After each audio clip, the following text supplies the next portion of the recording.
Hello everyone, welcome to the channel the education hub. आज से हम लोग स्टार्ट करने वाले हैं क्लास 10th की साइंस का सिलेबस। और सबसे पहले वीडियो में हम लोग करने वाले हैं चैप्टर नंबर 1 से स्टार्ट, जिसका नाम है केमिकल रिएक्शंस एंड इक्वेशंस। इस चैप्टर को चैप्टर स्टार्ट करते हैं। सबसे पहले हम लोग को पता होना चाहिए कि केमिकल रिएक्शंस एंड इक्वेशंस अगर इस चैप्टर का नाम है तो इस नाम के पीछे का क्या मतलब है, या फिर इस चैप्टर के नाम का मतलब क्या है। तो सबसे पहले हम लोग सीखेंगे कि केमिकल रिएक्शंस और इक्वेशंस का मतलब क्या होता है। देखिए भाई, सबसे पहले हम लोग बात करेंगे किसी भी केमिकल रिएक्शन की। केमिकल रिएक्शन को हम लोग कनेक्ट कर सकते हैं केमिकल चेंज से। अब केमिकल रिएक्शन को हम लोग केमिकल चेंज से कैसे कनेक्ट कर सकते हैं, हम लोग को पता है। देखो भाई, सबसे पहले केमिकल चेंज और फिजिकल चेंज हम लोगों ने दो टाइप के चेंजेस अपनी छोटी क्लासेस में पढ़े हुए हैं। सबसे पहले फिजिकल चेंज वो होता है जो भले ही शेप चेंज कर ले अपना, लेकिन उसकी प्रॉपर्टीज़ कभी भी चेंज नहीं होती किसी भी रिएक्शन के बाद। जैसे अगर मैं बात करूँ बर्निंग ऑफ कैंडल, अगर हम लोगों ने कोई कैंडल जलाई है तो रहती वो वैक्स ही है ना। और वैक्स जब कैंडल जल जाती है उसके बाद वो रहती वैक्स ही, और जब हम लोग कैंडल को जलाते हैं तब भी वो वैक्स ही होता है ना। उसके बाद अगर मैं बात करूँ केमिकल चेंजेस की, केमिकल चेंजेस वो सारे चेंज होते हैं जिसमें एक नया प्रोडक्ट हम लोग को देखने के लिए मिलता है आफ्टर द रिएक्शन। अगर मैं बात करूँ बर्निंग ऑफ पेपर, हम लोग को पता है पेपर के बर्न होने के बाद वो ऐश में कन्वर्ट हो जाता है। तो जो ऐश यानी राख होती है, राख की और हमारे पेपर की प्रॉपर्टीज़ पूरी तरह से एक दूसरे से डिफरेंट रहती है, इसलिए हम लोग उसको बोलते हैं केमिकल चेंज। तो केमिकल चेंज से ही हम लोग केमिकल रिएक्शन पढ़ सकते हैं। देखिए, किसी भी रिएक्शन, कोई भी रिएक्शन हो रही है, रिएक्शन मतलब किसी भी दो चीज़ों का या दो से ज़्यादा चीज़ों का आपस में मिलना और हम लोग को कोई प्रोडक्ट देना। कहीं पर भी ऐसा कोई काम हो रहा है तो इसको हम लोग रिएक्शन ही कंसिडर करते हैं। सपोज कोई भी रिएक्शन हो रही है, रिएक्शन होने के लिए हम लोग को चाहिए होती है दो चीज़ें। रिएक्शन के होने के लिए हम लोग को हमेशा चाहिए होती है दो चीज़ें।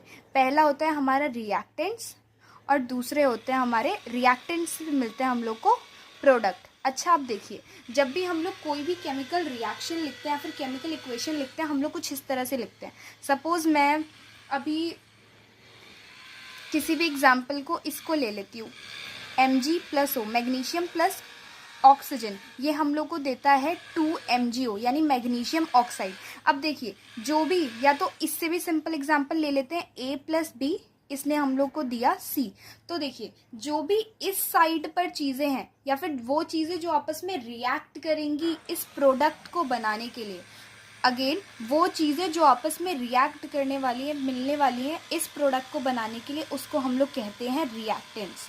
उसको हम लोग कहते हैं रिएक्टेंट्स। रिएक्टेंट्स नाम से ही समझ में आ रहे हैं, रिएक्टेंट्स का मतलब वो दो चीज़ें जो आपस में रिएक्ट करने वाली है इस किसी भी इस प्रोडक्ट को बनाने के लिए। अब ज़रूरी नहीं है यहाँ पर एक ही प्रोडक्ट बनेगा, यहाँ एक से ज़्यादा प्रोडक्ट भी बन सकते हैं, है ना, और एक भी बन सकता है। ज़रूरी नहीं है यहाँ पर दो ही रिएक्टेंट हो, रिएक्टेंट कम भी हो सकते हैं और ज़्यादा भी हो सकते हैं।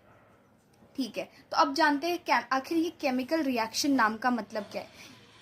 ध्यान से सुनिए, केमिकल रिएक्शन किसी भी उस रिएक्शन को बोलते हैं जब हमारे रिएक्टेंट्स आपस में कंबाइन तो कर रहे हैं और हम लोग को कोई एक सी प्रोडक्ट भी दे रहे हैं, लेकिन इस प्रोडक्ट की और इस रिएक्टेंट की प्रॉपर्टीज आपस में एक दूसरे से अलग हो जाती है। इसी को हम लोग कहते हैं केमिकल रिएक्शन। केमिकल नाम से समझ में आ रहा है, केमिकल रिएक्शन भाई दो केमिकल्स आपस में कंबाइन किए, उन्होंने कोई प्रोडक्ट बनाया। एंड जनरली हम लोग ऐसे केसेस में यही देखते हैं, जब भी कोई दो चीज़ें आपस में कंबाइन कर रही हैं और वो हम लोग को प्रोडक्ट दे रही हैं, तो उस प्रोडक्ट की प्रॉपर्टी इस रिएक्टेंट से एकदम डिफरेंट होती है, इसलिए इसको हम लोग बोलते हैं केमिकल रिएक्शंस। दो केमिकल्स के बीच में होने वाला रिएक्शन जिसमें आप लोग को जो प्रोडक्ट मिलता है उसकी प्रॉपर्टी रिएक्टेंट से अलग होती है, उसी को हम लोग कहते हैं केमिकल रिएक्शन। अब बात कर लेते हैं हम लोग केमिकल इक्वेशन किसे बोला जाता है। हम लोग अब बात करने वाले हैं केमिकल इक्वेशन की। देखिए, हम लोग जब भी केमिस्ट्री में किसी भी केमिकल रिएक्शन को रिप्रेजेंट करते हैं तो हम लोग ट्राई करते हैं हम लोग उसके सिंबल्स और फॉर्मूलाज की हेल्प से उसको रिप्रेजेंट कर सकते हैं। जैसे यहाँ पर मैंने मैग्नीशियम लिखना चाहे, अगर मैं ये लिखती हूँ magnesium plus oxygen gives us magnesium oxide. Basically यहाँ पर मैं बोलना यही चाहती हूँ कि जब भी आप मैग्नीशियम को, जो कि एक मेटल है, उसको ऑक्सीजन के साथ रिएक्ट करवाओगे तो हमेशा वो आपको प्रोडक्ट में मैग्नीशियम ऑक्साइड देगा। ठीक है, ये एरो रिप्रेजेंट करता है गिव्स अस। एरो का मतलब है गिव्स अस, यानी इन दोनों का या फिर रिएक्टेंट्स के रिएक्शन के बाद हम लोग को मिल क्या रहा है, मैग्नीशियम और ऑक्सीजन जब साथ में कंबाइन करेंगे, रिएक्ट करेंगे, इनकी केमिकल रिएक्शन होगी तो वो हम लोग को क्या देगा, मैग्नीशियम ऑक्साइड। अब इस केमिकल इक्वेशन का मतलब क्या है, देखिए भाई, हर बार एलिमेंट का पूरा नाम लिखना हो जाता है थोड़ा सा डिफिकल्ट, हर बार किसी भी एलिमेंट का पूरा नाम लिखना हो जाता है थोड़ा सा डिफिकल्ट, एंड कभी कभी बहुत ज़्यादा टाइम टेकिंग प्रोसेस हो जाता है। इसलिए हम सबको पता है ये सारे के सारे जितने भी पीरियोडिक टेबल में मेटल्स है या फिर एलिमेंट्स है, elements is the correct word, जितने भी एलिमेंट्स है सबको उनका खुद का सिंबल दिया हुआ है। जब भी हम इस केमिकल रिएक्शन को उसके सिंबल्स के साथ रिप्रेजेंट करके दिखाते हैं तो उसको हम लोग बोलते हैं केमिकल इक्वेशन लिखी हुई है। जैसे मैग्नीशियम के लिए क्या सिंबल यूज होता है, Mg। ऑक्सीजन हम लोग कैसे लिखते हैं, O2। इसने दिया क्या, यानी magnesium plus oxygen gives us MgO। सो ये जब भी आप लोग किसी भी केमिकल इक्वेशन को उसके सिंबल्स के फॉर्म में रिप्रेजेंट कर दोगे तब उसको हम लोग बोलते हैं केमिकल इक्वेशन। ठीक है, इतनी ये दो टर्म्स आई होप आपको समझ आई होगी। अब इस पूरे चैप्टर में आप लोगों को बस यही केमिकल रिएक्शन की बात करनी है, या फिर कौन सी दो चीज़ें कंबाइन कर रही है, क्या प्रोडक्ट बना रही है, या फिर कौन सी चीज़ों को तोड़कर हमें क्या मिल रहा है, अगर यही सब आप लोग को इस चैप्टर में पढ़ना है। तो चलिए, हमारा अगला टॉपिक है इंडिकेशन ऑफ केमिकल रिएक्शन। यानी इंडिकेशन ऑफ केमिकल रिएक्शन मतलब हम लोग पता कैसे करें कि केमिकल रिएक्शन हुई है या नहीं हुई है। भाई हम लोग को पता है केमिकल रिएक्शन होगी तो हमारे रिएक्टेंट्स और प्रोडक्ट दोनों की प्रॉपर्टी एक दूसरे से अलग ही होने वाली है, तो इसका कुछ ना कुछ तो इंडिकेशन आएगा ही, कुछ ना कुछ हम लोग को ऐसी कुछ जो चीज़ें हैं वो होंगी आपके टेस्ट ट्यूब के अंदर या फिर आपकी सराउंडिंग में या फिर जिस भी सिस्टम में आप कोई भी केमिकल रिएक्शन परफॉर्म कर रहे हो, जो आप सबको बताएंगी कि हाँ भाई केमिकल रिएक्शन हुआ है। तो देखिए, हो सकता है उसकी स्टेट में चेंज आ जाए। स्टेट में चेंज आना मतलब हो सकता है कोई चीज़ सॉलिड है, उसे आपने लिक्विड के साथ कंबाइन किया है, वो गैस बना रही है, कुड बी पॉसिबल। हो सकता है आपने लिक्विड को साथ में रिएक्ट करा है लेकिन आपको जो प्रोडक्ट मिल रहा है वो गैस मिल रही है। तो स्टेट में चेंज आना मतलब हो सकता है कोई भी चीज़, रिएक्टेंट अगर आपने लिक्विड दिया है तो वो गैस बन जाए, रिएक्टेंट अगर आपने गैस दिया तो वो लिक्विड बन जाए, अगर सॉलिड है तो लिक्विड बन जाए, यानी स्टेट में चेंज होगा। दूसरा इंडिकेशन है चेंज इन कलर, आपके कलर में चेंज आ जाएगा। हो सकता है रिएक्टेंट आपका कलरलेस हो, लेकिन जब आपने दो चीज़ रिएक्टेंट्स को कंबाइन कराया और उसकी रिएक्शन कराई तो हो सकता है आपको प्रोडक्ट में कोई और कलर मिल जाए। पिंक कलर का प्रोडक्ट बन सकता है, वॉयलेट कलर का प्रोडक्ट मिल सकता है। ठीक है, इवोल्यूशन ऑफ गैस, यानी हमेशा गैस इवॉल्व होगी, है ना। अब ज़रूरी नहीं है हर केमिकल रिएक्शन में गैस इवॉल्व हो, लेकिन अगर कोई रिएक्शन आपने कराया है और उससे गैस निकल रही है आफ्टर आपके रिएक्टेंट्स जब कंबाइन करते हैं तो दैट इंडिकेट्स कि आपकी केमिकल रिएक्शन हुई है। हो सकता है चेंज इन टेम्परेचर, यानी टेम्परेचर में चेंज हो जाए। आपका बीकर हो सकता है धीरे धीरे गर्म होने लग जाए, टेस्ट ट्यूब हो सकती है धीरे धीरे गर्म होने लग जाए। और फॉर्मेशन ऑफ पीपीटी। अच्छा, इस पीपीटी का मतलब समझते हैं कि ये पीपीटी क्या है। देखिए, अगर पीपीटी की मैं फुल फॉर्म की बात करूं तो पीपीटी की फुल फॉर्म होती है प्रेसिपिटेट। पीपीटी, इसको हम लोग बोलते हैं प्रेसिपिटेट। प्रेसिपिटेट मतलब कोई चीज़ बच गई है। प्रेसिपिटेट का मतलब होता है कोई भी चीज़ बच गई है और वो जाके नीचे सेटल डाउन हो गई है। सपोज कीजिए ये एक बीकर है, ठीक है, इसमें मैंने कोई भी ए और बी रिएक्टेंट्स को आपस में कंबाइन कराया। जब मैंने इन दोनों को साथ में मिक्स कर दिया तो जब मैंने इसका प्रोडक्ट देखा, ऑब्वियसली बीकर में ही प्रोडक्ट बनेगा, तो जब इन दोनों को मैंने कंबाइन कर दिया तो इसका मुझे प्रोडक्ट मिलना था कॉम्बिनेशन के बाद। तो मैंने क्या देखा, मैंने देखा कि बीकर के नीचे कुछ चीज़ें हो गई हैं कलेक्ट, यानी कुछ ऐसा मुझे कलेक्टेड दिख रहा है और ऊपर ऊपर मेरे को वाटरी जो भी लिक्विड सब्सटेंस है वो मुझे दिख रहा है। अब ये जो नीचे बीकर के नीचे कोई चीज़ कलेक्ट हो गई है, कोई चीज़ जमा हो गई है, इसी को हम लोग बोलते हैं प्रेसिपिटेट, है ना। और रिएक्शंस भी होती है प्रेसिपिटेशन रिएक्शन, यानी जिस भी रिएक्शन को परफॉर्म करने के बाद आपको आपके बीकर में सबसे नीचे बीकर में कोई चीज़ सेटल डाउन होती हुई दिखेगी, दैट मीन्स वो पीपीटी है। और वही एक जो रिएक्शन है आपका एग्जाम्पल हो जाएगा प्रेसिपिटेशन रिएक्शन का। ठीक है, तो प्रेसिपिटेट का मतलब है आपने कोई भी केमिकल रिएक्शन कराई है, कोई भी रिएक्शन आपने कराई, आपने अपने रिएक्टेंट्स को साथ में कंबाइन किया और जब आपने कंबाइन किया तो आपने नोटिस किया आपके बीकर में, आपकी टेस्ट ट्यूब में नीचे कुछ तो सेटल डाउन हो गए, तो उसी को आप लोग क्या बोलते हैं, हम लोग उसी को बोलते हैं प्रेसिपिटेट। और ये कई कलर्स के हो सकते हैं, हो सकता है ये वाइट हो, और भी काफ़ी कलर्स आपको देखने को मिलते हैं। ठीक है, अब बात करते हैं आपकी सबसे पहली एक्टिविटी की, नंबर 1 एक्टिविटी जो आप लोग की बुक में मेंशन है। अब ये एक्टिविटी है मैग्नीशियम रिबन की, जिससे आप लोग बनाओगे क्या। देखो भाई, एक्टिविटी का एम क्या है, एक्टिविटी में बनेगा आप लोग मैग्नीशियम रिबन। भाई मैग्नीशियम रिबन आप लोग के लैब्स में आसानी से मिलता है, और ये आपको एक्सपेरिमेंट कराया भी जाता है, और सबसे पहला एक्सपेरिमेंट है बुक का। तो आप लोग इसमें क्या करने वाले हो, इस एक्टिविटी में आप लोग क्या करोगे, मैग्नीशियम रिबन को बर्न करोगे इन द प्रेजेंस ऑफ एयर। अब एक और चीज़ यहाँ पर मैं आपको बताना चाहती हूँ, जब भी आप लोगों को कहीं पर मेंशन्ड हो, है ना, अगर या तो हो ऐसे क्वेश्चंस भी आते हैं कि आपको स्टेटमेंट लिख के दी जाती है, सपोज आपको लिख के दिया कि reaction burning of magnesium ribbon in the presence of air.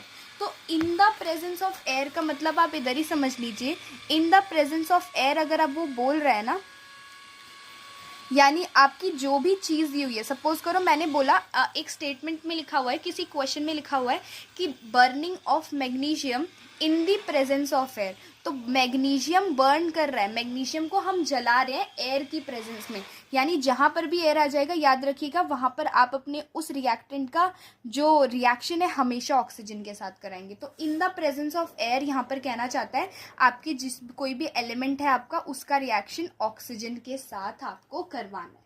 ठीक है, तो अब आपकी पहली एक्टिविटी में क्या है, burning of magnesium ribbon and formation of magnesium oxide.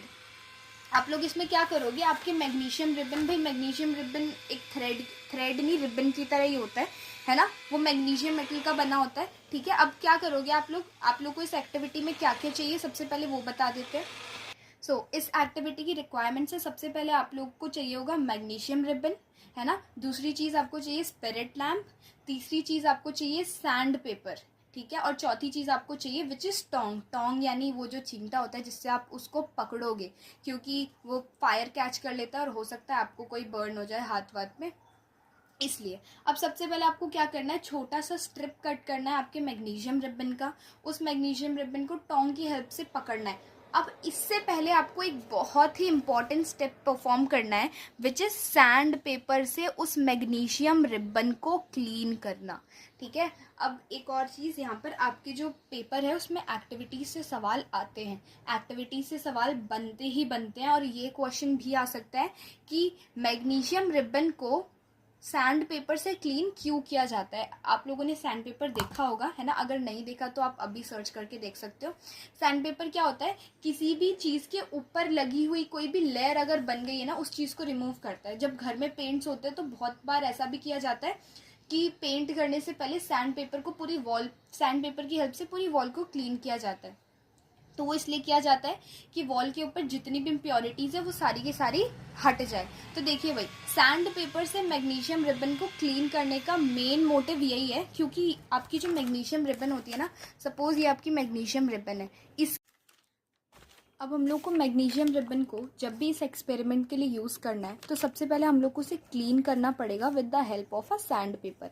अब सैंड पेपर की हेल्प से उसे क्यों क्लीन करना है, रीज़न क्या है, देखिए सैंड पेपर की हेल्प से क्लीन करने का रीज़न क्या होता है, ये जो मैग्नीशियम होता है ना, ये मैग्नीशियम मेटल बहुत ही ज़्यादा रिएक्टिव होता है। ये मैग्नीशियम मेटल आराम से, अगर ये ऑक्सीजन के कांटेक्ट में आए तो आराम से रिएक्ट कर जाता है उसके, और इसी की वजह से ये मैग्नीशियम रिबन के ऊपर जैसे ही आप इसे बाहर निकालोगे तो एक कोटिंग बन जाती है जो होती है ऑक्साइड की कोटिंग, यानी जब भी ये मैग्नीशियम ऑक्सीजन के साथ रिएक्ट करता है तो ये मैग्नीशियम ऑक्साइड बना देता है, और जैसे इस मैग्नीशियम रिबन को आप बाहर निकालते हो तो तुरंत ये ऑक्सीजन के साथ कंबाइन करके ऑक्सीजन की एक लेयर इसके ऊपर बन जाती है। तो उसी ऑक्साइड की लेयर को रिमूव करने के लिए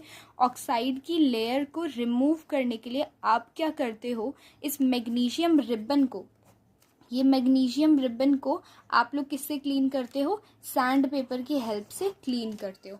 ठीक है, अब देखिए मैं बता रही थी कि केमिकल रिएक्शन जब भी आप लोग करवाते हो ना, तो आपको पूरा स्टेरलाइज सिस्टम चाहिए, है ना। ऐसा सिस्टम जिसमें किसी भी तरह की कोई धूल मिट्टी ना हो, कोई और इम्प्योरिटी ना हो, या फिर ऐसा टेस्ट ट्यूब चाहिए जो पूरी तरह से ड्राई हो। ऐसा क्यों बोला जाता है ड्राई टेस्ट ट्यूब लो? देखिए भाई, एक टेस्ट ट्यूब में आप काफ़ी सारे जो रिएक्शन उसे परफॉर्म करते हो, आप उसे वॉश करके रख देते हो। अब कभी कभी वो वेट होगा तो हो सकता है प्रीवियस एक्सपेरिमेंट की उसमें कुछ ना कुछ कोई ना कोई केमिकल पहले से ही प्रेजेंट हो। और आप लोग को पता है किसी भी चीज़ में, जैसे आप मैग्नीशियम और ऑक्सीजन को साथ में कंबाइन करा रहे हो, है ना, तो आप जब भी कोई केमिकल रिएक्शन करा रहे हो तो आपको वो ऐसा टेस्ट ट्यूब चाहिए, ऐसा सिस्टम चाहिए जिसमें पहले से कोई इम्प्योरिटी प्रेजेंट ना हो। अगर पहले से कोई भी इम्प्योरिटी उसमें होगी तो आपकी पूरी की पूरी रिएक्शन ही चेंज हो जाएगी। जैसे देखिए, अगर मैं मैग्नीशियम को, क्या मेरा एक्सपेरिमेंट क्या है, मुझे क्या करना है, मैग्नीशियम को एयर की प्रेजेंस में, मैंने अभी बताया एयर की प्रेजेंस में जब भी आप लोग को केमिकल रिएक्शन करने के लिए कहते हैं तो वो ऑक्सीजन की प्रेजेंस में केमिकल रिएक्शन कराने के लिए बोल रहे हैं, ठीक है। तो जब भी मैं मैग्नीशियम को एयर की प्रेजेंस में क्या करूँगी, रिएक्ट करवाऊंगी, तो मुझे मैग्नीशियम ऑक्साइड देगा। अब देखिए, पहले से इसके ऊपर कोई इम्प्योरिटी अगर होगी तो उस इम्प्योरिटी का भी तो इस पे कोई ना कोई प्रभाव पड़ेगा। अगर इस पे कोई ना कोई प्रभाव पड़ेगा तो आपके प्रोडक्ट पे भी तो कोई ना कोई इफेक्ट आएगा ही आएगा। तो आपको क्या मिलता है, यहाँ से प्रोडक्ट थोड़ा सा चेंज्ड मिलता है। जो आपको मिलना चाहिए था, जो आप एक्सपेक्ट कर रहे थे, वैसा नहीं मिलता। तो इसलिए बोला जाता है कि मैग्नीशियम रिबन को क्लीन कर लो ताकि इसके ऊपर जो ऑक्साइड की लेयर है आप उसे रिमूव कर सको। दूसरा, इसके ऊपर और कोई इम्प्योरिटी है तो आप उसे भी क्लीन कर सको और आपको एक रेलेवेंट प्रोडक्ट मिले, ठीक है। सो अब आते हैं हम लोग, आपका बेसिकली एक्सपेरिमेंट क्या है। इस एक्सपेरिमेंट में आपको मैग्नीशियम रिबन को लेना है। सबसे पहला स्टेप, आपने उसको क्लीन करा with the help of a sand paper. दूसरा स्टेप, आपको अपने रिबन को होल्ड करना है with the help of Tong, और आपको अपना स्पिरिट लैम्प बर्न करना है। स्पिरिट लैम्प को हल्का सा टिल्ट करके आपको उस रिबन को आपके स्पिरिट लैम्प के पास लेकर जाना है और उसे बर्न करना है। आप लोग सबसे पहली चीज़ क्या नोटिस करोगे, आप एक स्पार्क नोटिस करोगे, बहुत ही डैजलिंग सा स्पार्क नोटिस करोगे, लाइटनिंग नोटिस करोगे, ठीक है। अब यहाँ से ऑब्जर्वेशन क्या बनी, अब उसके नीचे देखिए, मैं आपको थोड़ा सा सेटअप इस पर दिखा देती हूँ, आपकी एनसीईआरटी में है उसकी पिक्चर। तो सपोज कीजिए ये आपकी टोंग है, ठीक है। इस टोंग की हेल्प से आपने मैग्नीशियम रिबन को पकड़ा हुआ है। ये आपकी स्पिरिट लैम्प है जो कि आपको हल्की सी टिल्टेड रखनी है, कुछ इस तरीके से, है ना। और इसके एकदम नीचे, जस्ट नीचे आपको वॉच ग्लास रखना है। आपको पता होगा वॉच ग्लास क्या है, जनरली आप लोगों को लेंस की तरह दिखता होगा, है ना। वॉच ग्लास आप लोगों ने देखा होगा, कुछ इस तरीके का दिखता है जिसमें आप कोई भी चीज़ रख सकते हो अपने एक्सपेरिमेंट की, ठीक है। तो आपको वही वॉच ग्लास इसके जस्ट नीचे रखना है। अब ठीक है, तो अब जैसे ही आप इसको स्पिरिट लैम्प से बर्न करोगे तो आपको पता है भाई, ऑक्सीजन आपके अगल बगल यानी आपकी सराउंडिंग में प्रेजेंट है। मैग्नीशियम रिबन आपने पहले से ही लिया हुआ है। मैग्नीशियम रिबन काफ़ी ज़्यादा रिएक्टिव होता है, ऑक्सीजन इसको और सपोर्ट कर देता है। जैसे ही इसको हीट मिलती है, भाई यहाँ से हीट देना मतलब यहाँ से आप हीट दे रहे हो ना, यहाँ से आप इसे आग लगा रहे हो, बर्न कर रहे हो, हीट दे रहे हो, दैट मीन्स आप इसको एनर्जी दे रहे हो। भाई थोड़ी सी एनर्जी दी, यहाँ से एकदम डैजलिंग वाइट फ्लेम निकलती है, ठीक है। यहाँ से एकदम कैसी फ्लेम निकलती है, डैजलिंग वाइट फ्लेम निकलती है। उसके बाद आप भाई कोई भी चीज़ जल रही है, कोई भी चीज़ को आप जला रहे हो, बर्न कर रहे हो, तो एट द एंड उसका रेसिड्यू बचता है, एशेस बचती हैं। तो यहाँ पर वॉच क्लास में आप लोग नोटिस करोगे, यहाँ पर आपको एशेस दिखेंगी, ठीक है। यहाँ पर आपको क्या दिखेगी, एशेस दिखेंगी, और यही एशेस होंगी मैग्नीशियम ऑक्साइड। यही एशेस आपकी क्या होंगी, मैग्नीशियम ऑक्साइड होगा। तो यही आपका एक्सपेरिमेंट, ठीक है। अब मैं आप लोग को बता देती हूँ बेसिकली एक्सपेरिमेंट आपका कहना क्या चाहता है। सबसे पहले हम लोग दोबारा से रिकैप करते हैं। मैग्नीशियम रिबन लिया, मैग्नीशियम रिबन को आपको सैंड पेपर की हेल्प से क्लीन करना है। क्लीन क्यों करना है, ताकि उसके ऊपर की ऑक्साइड की लेयर हटा सको और कोई भी और इम्प्योरिटी ना हो, ताकि आपका केमिकल रिएक्शन से जो आपको प्रोडक्ट मिलना है वही मिले जो आप चाहते हैं, ठीक है। उसके बाद इस मैग्नीशियम रिबन को आप किसकी प्रेजेंस में बर्न करोगे, एयर की प्रेजेंस में। एयर की प्रेजेंस में बर्न कर रहे हो मतलब क्या आना चाहिए, ऑक्सीजन आना चाहिए। तो मैग्नीशियम और ऑक्सीजन को जब आप साथ में मिलाओगे, मैग्नीशियम और ऑक्सीजन यहाँ पर आपके क्या है भाई, रिएक्टेंट्स है। जब इन दोनों रिएक्टेंट्स को आप लोग साथ में मिलाओगे तो आपको मैग्नीशियम ऑक्साइड ही तो मिलेगा ना। O stands for oxygen and Mg stands for magnesium. Magnesium oxide आपका यहाँ से क्या मिल जाएगा, प्रोडक्ट मिल जाएगा, ठीक है। मैग्नीशियम ऑक्साइड ही मिलना चाहिए, है ना। बेसिकली आप यही तो कर रहे हो ना कि आपको प्रोडक्ट मिले, तो आपको प्रोडक्ट में क्या मिलना है भाई, मैग्नीशियम ऑक्साइड। और यही यहाँ पर जब आपने इस पूरे के पूरे एक्सपेरिमेंट को रियल लाइफ में परफॉर्म किया, आपके लैब में जाके परफॉर्म किया, तो आपको ये वॉच ग्लास में क्या मिला, कोई रेसिड्यू मिला, कोई ऐश मिली जो इस मैग्नीशियम के रिबन के जलने की वजह से आई है।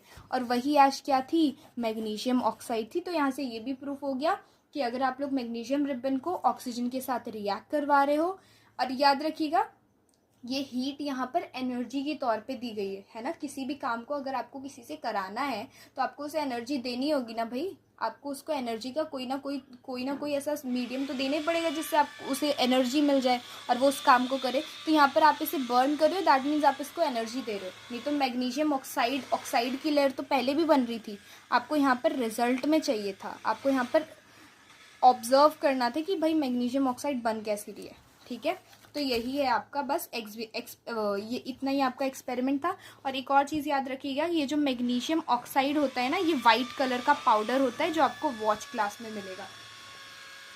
इससे रिलेटेड पेपर में क्वेश्चंस भी बन सकते हैं। पहला क्वेश्चन मैंने आपको बता दिया कि आपसे रीज़न पूछ सकता है कि आप लोगों को क्या ज़रूरत है भाई मैग्नीशियम रिबन को क्लीन करने के एक्सपेरिमेंट से पहले।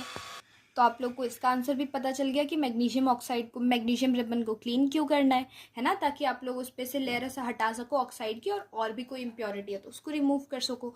दूसरी चीज़ आपसे क्या पूछ सकते हैं, आपसे ये पूछ सकते हैं कि वो स्पार्क के बारे में कुछ पूछा जा सकता है, वो आप लोग को पता ही है ना। ये पूछ सकते हैं कि भाई प्रोडक्ट क्या बना, आप लोग को प्रोडक्ट भी पता है, मैग्नीशियम ऑक्साइड बना, उसका कलर भी आप लोगों को पता है कि वो वाइट कलर का पाउडर बनेगा। वाइट कलर की जो आपको चीज़ लास्ट में वॉच क्लास में देखने को मिलेगी वो मैग्नीशियम ऑक्साइड ही है।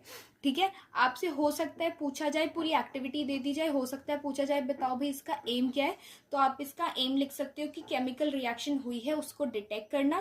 केमिकल रिएक्शन आप कैसे पता चलोगे हुई है कि नहीं हुई है, आप लोग को पता है भाई, मैग्नीशियम को ऑक्सीजन के साथ रिएक्ट कराओगे तो भाई रूल के अकॉर्डिंग तो मैग्नीशियम ऑक्साइड बनना चाहिए, और आपको यहाँ पर मैग्नीशियम ऑक्साइड देखने को भी मिलता है। तो ये थी आपकी एक्टिविटी नंबर 1 जो कि अब कंप्लीट हो चुकी है। देखिए अब आपकी आती है activity number 2।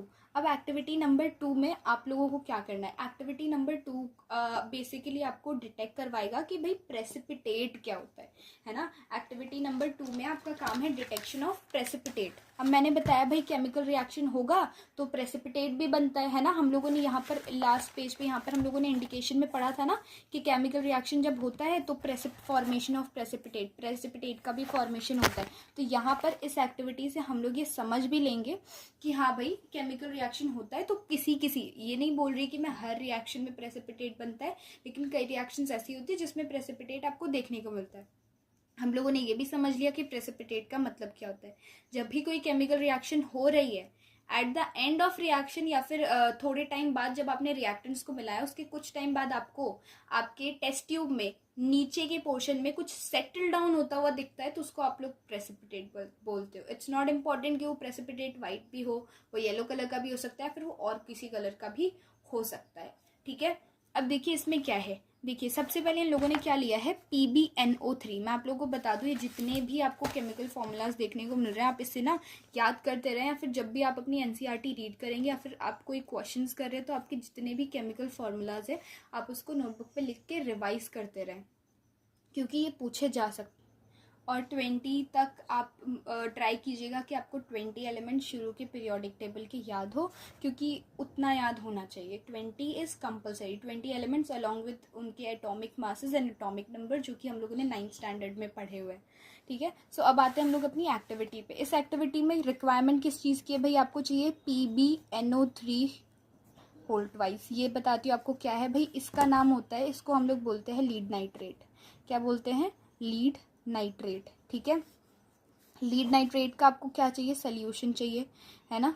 Lead nitrate solution चाहिए और Ki चाहिए। K स्टैंड्स फॉर बेटा, K स्टैंड्स फॉर पोटेशियम और I स्टैंड्स फॉर आयोडीन, और इलेक्ट्रोनेगेटिविटी की वजह से ये आयोडाइड बन जाता है। तो पोटेशियम आयोडाइड चाहिए और क्या चाहिए आप लोग को, लेड नाइट्रेट चाहिए। ठीक है, लेड नाइट्रेट और पोटेशियम आयोडाइड आपको साथ में चाहिए, मतलब आप लोग को ये दोनों चीज़ें चाहिए, आपको इन दोनों चीज़ों की रिक्वायरमेंट है। अब एक और चीज़ यहाँ पर इसके कलर की भी बात कर सकते हैं, क्योंकि कलर पे भी क्वेश्चंस आ जाते हैं कई। देखिए भाई, यहाँ पर लीड नाइट्रेट जो ये पोटेशियम आयोडाइड है, इसका कलर भी वाइट होता है, और ये जो आपका लेड नाइट्रेट है, इसका कलर भी वाइट ही होता है। ठीक है, अब आपको क्या करना है, ये इसका तो ये तो सोल्यूशन है ना। अब इस लेड नाइट्रेट के सोल्यूशन में, लेड नाइट्रेट मतलब भाई आपको पता है ना, लेड अगर आप नाइट्रेट में डाल दोगे तो वो लेड नाइट्रेट बन जाएगा, है ना। लेड नाइट्रेट सोल्यूशन में सपोज कीजिए ये बीकर है, ठीक, ये बीकर है, इसमें ऑलरेडी मेरा कौन सा सोल्यूशन पड़ा है, किस चीज़ का सोल्यूशन पड़ा है, PbNO3 होल ट्वाइस, यानी लेड नाइट्रेट का सोल्यूशन इसमें ऑलरेडी है। अब इस लेड नाइट्रेट के सोल्यूशन में आपको क्या चीज़ ऐड करनी है, इस लेड नाइट्रेट के सोल्यूशन में आपको ऐड कर देना है आपका पोटेशियम आयोडाइड। क्या ऐड कर देंगे आप लोग इसमें, पोटेशियम आयोडाइड। अब कुछ टाइम बाद भाई देखिए, रिएक्टेंट्स आपके क्या क्या थे, हम लोग यहाँ पर साथ ही साथ इसकी केमिकल इक्वेशन भी लिखते हैं। रिएक्टेंट्स आपके क्या क्या थे, रिएक्टेंट था PbNO3 whole twice plus potassium iodide, यही थे ना रिएक्टेंट्स। और रिएक्टेंट्स को आपने साथ में, ये देखिए एडिशन का साइन रिप्रेजेंट करता है, आप लोगों ने इन्हें मिला दिया, ठीक है, आप लोगों ने इनको एक दूसरे के साथ कंबाइन कर दिया। जब भी आप लोग लेड नाइट्रेट को और पोटेशियम आयोडाइड को साथ में कंबाइन करोगे, तो ये एरो मैंने बताया था ये किसके लिए होता है, गिव्स अस, ये हमें दे क्या रहा है, ये हम लोग को क्या देगा, सिंपल से ये हम लोग को प्रोडक्ट देता है, which is PB stands for lead, I stands for iodide, यानी लेड आयोडाइड प्लस KNO3 यानी पोटेशियम नाइट्रेट। यहाँ पर देख रहे हो चीज़ें उल्टी हो गई है। पहले अगर आप रिएक्टेंट्स की बात करो तो लेड नाइट्रेट था, प्रोडक्ट में आपको पोटेशियम नाइट्रेट मिल रहा है, ठीक है। और आपके रिएक्टेंट में क्या था, पोटेशियम आयोडाइड था, प्रोडक्ट में आपको लेड आयोडाइड मिल रहा है, ठीक है। तो यहाँ पर एक्सचेंज हो जाती है। ये एक तरह की रिएक्शन है जो आप लोग अपने अपकमिंग चैप्टर में पढ़ोगे, यानी अपकमिंग चैप्टर नहीं, अपकमिंग इसी के टॉपिक्स में पढ़ने वाले हो, ठीक है। अब आप लोग नोटिस करोगे, जब इसी बीकर को मैं दोबारा इधर बना देती हूँ, ठीक है, ये देखो, इसमें क्या था, इसमें क्या क्या था, इसमें दो चीज़ें प्रेजेंट थी। एक मेरा किसका, लेड नाइट्रेट का सोल्यूशन प्रेजेंट था। इस लेड नाइट्रेट के सोल्यूशन में मैंने क्या ऐड कर दिया था, पोटेशियम आयोडाइड ऐड कर दिया था। अब मुझे मिलना क्या था इन दोनों से, मुझे प्रोडक्ट मिलना था। जब मेरा प्रोडक्ट बना, पता है मैंने क्या देखा, मैंने देखा कि इसमें वाटर तो है ही, मतलब इसमें सोल्यूशन तो दिख ही रहा है, इसमें सोल्यूशन तो बिल्कुल दिख रहा है, पानी पानी सा तो कुछ दिख रहा है, लेकिन यार कुछ चीज़ें ना नीचे जाकर जमा हो गई है, ठीक है, कुछ चीजें क्या हो गई है, नीचे जाके सेट।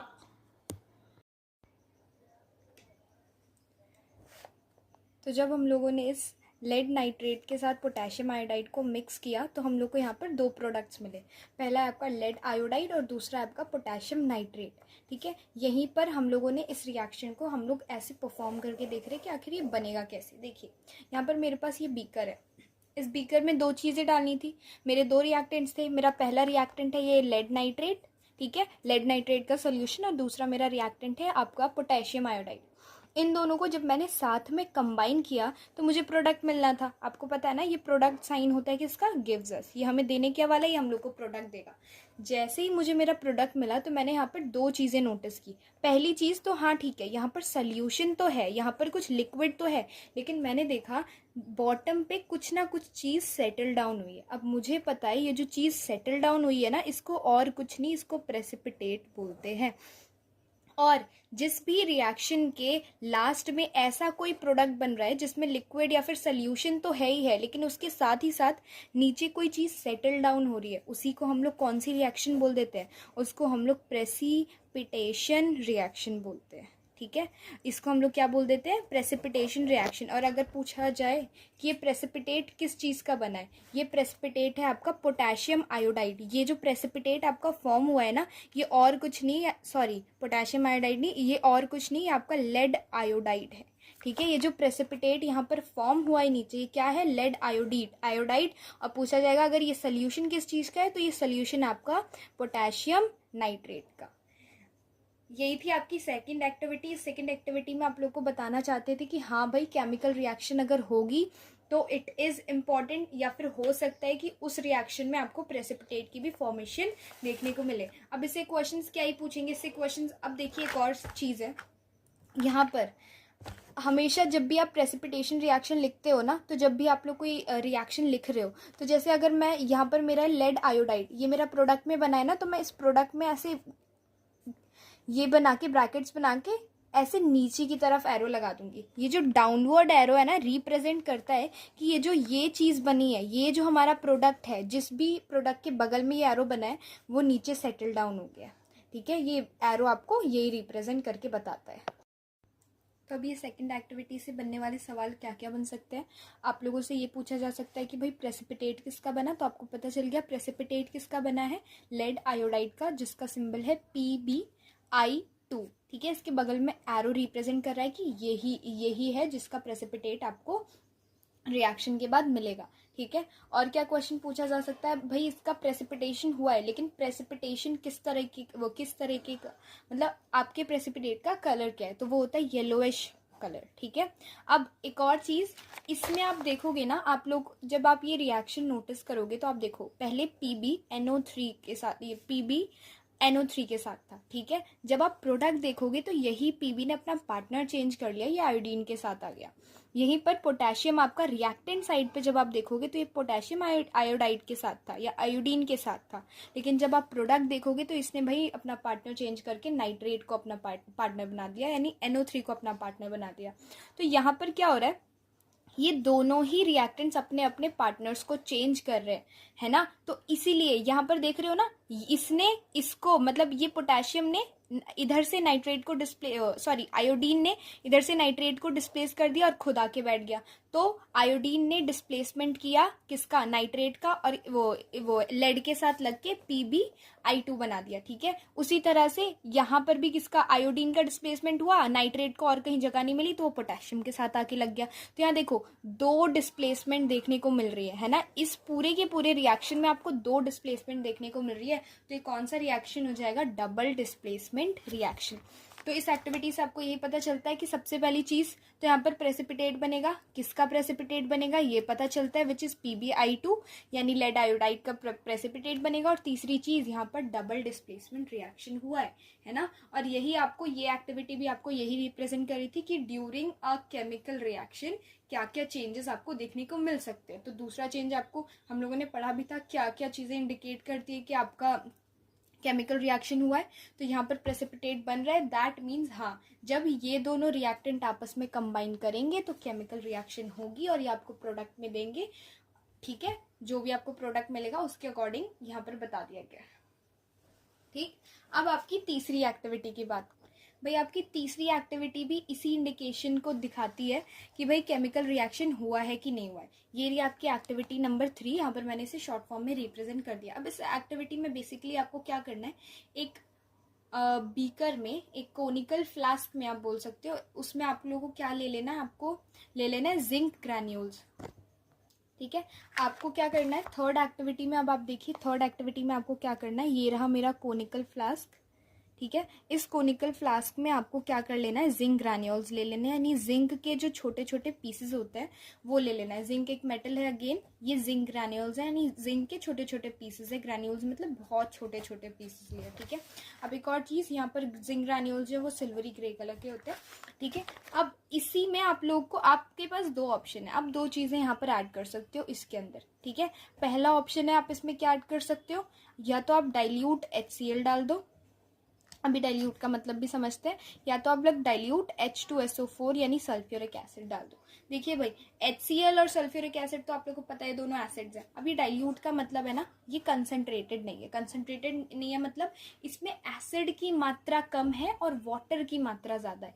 भाई किसी भी चीज का कंसंट्रेटेड, अब जब घर में भी कोई खाना बनता है तो कोई भी चीज ज्यादा थिक हो जाती है तो उसको बोलते हैं ना बहुत ही ज्यादा कंसंट्रेटेड है ना, ये बहुत ज्यादा कंसंट्रेट हो चुका है, फिर बहुत ज्यादा कंसंट्रेटेड है। या फिर आप जब वाटर में शुगर ऐड करते हो तो एक टाइम ऐसा आता है ना, वो बहुत ही ज्यादा थिक बन जाता है वो वाटर, दैट मीन्स वो वाटर बहुत ज्यादा कंसंट्रेटेड है ना, उसमें शुगर की अमाउंट ज्यादा हो गई। लेकिन उसी शुगर सिरप में मैं अगर बहुत सारा पानी डाल दूं तो वहां पर पानी की मात्रा ज्यादा हो जाएगी, यानी शुगर सिरप में से शुगर का कंटेंट कम हो गया, वो अब पानी ज्यादा हो गया। ठीक है, तो जिस भी सोल्यूशन में ज्यादा पानी होता है और सल्यूट की मात्रा कम होती है, सॉल्वेंट की मात्रा बहुत ज्यादा कर देते हैं, तो उसको डाइल्यूट सोल्यूशन बोलते हैं, ठीक है। तो आपने डाइल्यूट HCl लिया है, नहीं HCl है लेकिन HCl की मात्रा कम है और पानी की मात्रा ज्यादा है, ठीक है। पानी solvent, HCl is solute, solute की मात्रा थोड़ी सी कम रखी आपने और किसकी पानी की मात्रा यानी सॉल्वेंट की मात्रा ज्यादा रखी। अब ये सॉल्यूट सॉल्वेंट क्या होता है भाई, देखिए सोल्यूशन दो चीजों से मिलकर बनता है। पहला होता है आपका सोल्यूशन, देखिए सोल्यूशन जो है वो दो चीजों से मिलकर बनता है। पहला होता है आपका सोल्यूट और दूसरा होता है आपका सॉल्वेंट, ठीक है। ये जो सोल्यूट वो है जो हमेशा कम मात्रा में प्रेजेंट होगा, है ना, और सॉल्वेंट वो चीज होती है जो हमेशा ज्यादा मात्रा में प्रेजेंट होता है। जैसे अगर मैं नमक और पानी के घोल की बात करती हूँ, है ना, इसमें आप लोग पानी ज्यादा मात्रा में लेते हो या फिर नमक, हमेशा पानी को ज्यादा अमाउंट में लेते हो ना, तो यहाँ पर सॉल्वेंट क्या हो जाएगा, पानी। और उस पानी में जो भी चीज आप मिला रहे हो, है ना, मैं अभी नमक मिला रही हूँ तो नमक मेरा क्या हो जाएगा, सोल्यूट। इसी तरह से HCl एक एसिड है ना, एसिड, आपने पानी में एसिड को मिलाया तो आपने जिस चीज को मिलाया वो सोल्यूट बन गया और ऑब्वियसली HCl कम मात्रा में लोगे और पानी में मिलाया तो पानी क्या बन गया, सॉल्वेंट बन गया, ठीक है। तो अब देखिए इधर आप लोगों को क्या करना है, इधर ये आप लोगों ने कोनिकल फ्लास्क लिया है ना, इस कोनिकल फ्लास्क में आप लोगों ने जिंक ग्रैन्यूल्स डाले, ठीक है, जिंक ग्रैन्यूल्स यानी जिंक के छोटे छोटे पीसेस डाले। अब आपके पास दो ऑप्शन है, या तो आप डाइल्यूट HCl डाल दो या तो आप डाइल्यूट H2SO4 डाल दो, ठीक है। आप जो भी चीज डालोगे, अब देखिए भाई यहाँ पर भी आपको दो रिएक्टेंट्स मिल रहे हैं। आप लोग पहले मुझे बताइएगा कि वो दो रिएक्टेंट्स आपके अकॉर्डिंग क्या है, मैं तब तक यहाँ पर रिएक्शन लिख देती हूँ, ठीक है।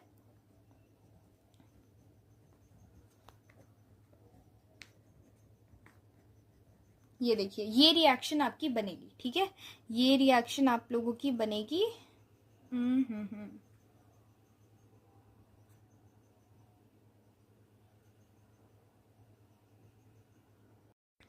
ठीक है, तो मैंने तो यहाँ पर रिएक्शन लिख दी, ठीक है। तो अगर आप लोग के पास भाई जिंक ग्रैन्यूल्स तो कंपलसरी है, ये तो आपको चाहिए, इसमें कोई ऑप्शन नहीं है। या तो आप लोग इस जिंक ग्रैन्यूल वाले फ्लास्क के अंदर या तो आप लोग डाइल्यूट HCl डाल सकते हो या फिर डाइल्यूट H2SO4 डाल सकते हो, यानी सल्फ्यूरिक एसिड या तो HCl, आप इन दोनों में से कोई एक चीज डाल सकते हो। अब अगर मैं ये रिएक्शन HCl के साथ करूंगी तो आप मुझे बताइए रिएक्टेंट्स क्या क्या होंगे। भाई रिएक्टेंट कोई भी वो चीज़ है या फिर वो चीज़ें जो आपस में कंबाइन कर रही हैं। तो यहाँ पर जिंक है ना, जिंक के साथ कौन कंबाइन कर रहा है, या तो HCl कंबाइन करेगा या तो H2SO4 कंबाइन करेगा। तो अगर जिंक और HCl के बीच का रिएक्शन होगा तो ये दोनों मेरे रिएक्टेंट्स बन जाएंगे और यहाँ से प्रोडक्ट क्या बनेगा, ZnCl2 और H2 गैस, ठीक है। ये जो गैस होगी ना ये यहाँ से निकलेगी। अब यहाँ पर एक और चीज़ नोटिस कीजिएगा, मैंने यहाँ पर एरो अपवर्ड्स बनाया, यानी यहाँ से गैस रिलीज होगी। जिस भी चीज़ के बगल में आप लोग एरो, सपोज कीजिए यहाँ पर मैंने कोई ये चीज़ लिख दी, इसके ब्रैकेट में मैंने एरो अपवर्ड्स लगा दी, दैट मीन्स ये जो भी चीज़ है ऊपर की तरफ जा रही है, निकल रही है, ठीक है। इतना क्लियर हुआ। तो देखिए यहाँ पर जिंक था, जिंक का रिएक्शन में किसके साथ, ये जिंक बीकर में यहाँ आ गया, ये एक रिएक्टेंट। दूसरा रिएक्टेंट इसके अंदर आप HCl डाल रहे हो, है ना, तो ये दूसरा रिएक्टेंट होगा। अब ये दोनों साथ में मिलके, भाई दोनों रिएक्टेंट है तो साथ में मिलके कोई प्रोडक्ट तो बनाएंगे ही बनाएंगे। अब इन लोगों ने दो प्रोडक्ट बनाए साथ में मिलके, विच इज ZnCl2 और एक H2 गैस। तो यहाँ पर नोटिस कीजिए हम लोगों ने एक और इंडिकेशन पढ़ी थी कि अगर केमिकल रिएक्शन होगा तो वहाँ से गैस भी निकलती है। तो यहाँ पर देखिए H2 यानी हाइड्रोजन एक गैस होती है और यहाँ से यही गैस रिलीज हो रही है। हाइड्रोजन गैस क्या हो रही है भाई, रिलीज हो रही है। तो क्या आप लोग यहाँ से ये इंडिकेट करवा सकते हो या फिर आप लोग को ये पता चल रहा है कि एक केमिकल रिएक्शन हो रही है। तो आपकी जो तीनों जो एक्टिविटीज़ थी इसमें आप लोग को यही बताना चाहते थे कि हाँ भाई केमिकल रिएक्शंस का प्रूफ क्या क्या है। पहली एक्टिविटी में हम लोगों ने देखा कि क्या बन रहा था, ऑक्साइड बन रहा था, है ना, कोई ऑक्साइड बन रहा था, यानी हम लोगों ने वहाँ पर नॉर्मल केमिकल रिएक्शन देखी। मैग्नीशियम को ऑक्सीजन की एयर की प्रेजेंस में बर्न किया। मैंने ये भी बताया कि एयर की प्रेजेंस में कोई भी चीज़ आपको बर्न करने के लिए बोल रहे हैं, फिर कोई भी रिएक्शन कराने के लिए बोल रहे हैं, दैट मीन्स वो क्या बोलना चाहते हैं कि आप लोग ऑक्सीजन के साथ रिएक्शन कराओ। दूसरी एक्टिविटी में हम लोगों ने क्या देखा था, हम लोगों ने लेड नाइट्रेट सोल्यूशन और पोटेशियम आयोडाइड को साथ में मिक्स किया था और हम लोगों को प्रेसिपिटेट देखने को मिला था, है ना। तो वो भी प्रेसिपिटेट बनना भी एक इंडिकेशन होती है कि भाई हाँ केमिकल रिएक्शन हुआ है। और तीसरे में क्या देखा हम लोगों ने, जिंक के अंदर HCl डाल दिया या तो H2SO4 डाल दिया। अच्छा H2SO4 डालते तो कैसी हम लोग की इक्वेशन बनती, ये देखिए जिंक तो सेम ही रहता प्लस H2SO4 हो जाता, है ना। अब इन दोनों का रिएक्शन करा रहे हो तो देखो ये रिएक्शंस आपको आगे चल के सब समझ में आ जाएंगे, हम लोग सेकेंड पार्ट में वो भी कवर करेंगे, ठीक है। तो ये Zn है, ये जो है ना इसके साथ निकल जाएगा, यानी ये ZnSO4 यहाँ से बन जाता है which is zinc sulphate, plus यहाँ से ये देखिए H2 अकेला बच गया ना। अब इसकी ये अगर इसके साथ निकल गया तो ये तो बेचारा अकेला रह गया, तो H2, और हम लोग को पता है भाई H2 तो गैस होती है, H2 तो हाइड्रोजन गैस है, ठीक है। H2 तो हाइड्रोजन गैस है और ये स्केप कर जाएगी। तो आप लोग जब यहाँ पर अगर आप कॉर्क लगा के देखोगे तो आप लोग को यहाँ पर दिखेगा भाई साइड साइड में कि गैस निकल रही है। जब किसी भी चीज़ से, किसी भी सिस्टम से गैस निकलती है तो आप लोग को पता चल जाता है ना। तो यहाँ से जो भी गैस ऊपर की तरफ आ रही होगी, दोनों चीज़ें साथ में डालने के बाद, यहाँ पर कॉर्क फिट करने के बाद, वो कौन सी गैस है, वो हाइड्रोजन गैस होगी, ठीक है। यहाँ पर एक और चीज़ आप लोग को देखने को मिलेगी, वो यहाँ पर लिखी हुई है, विच इज़ देखिए इसके ऑब्जर्वेशंस मैंने यहाँ पर साइड में लिख दिए हैं। इसके ऑब्जर्वेशंस क्या है, इसका ऑब्जर्वेशन सबसे पहला फॉर्मेशन ऑफ हाइड्रोजन गैस, ये मैंने आप लोग को बता दिया कैसे आएगी।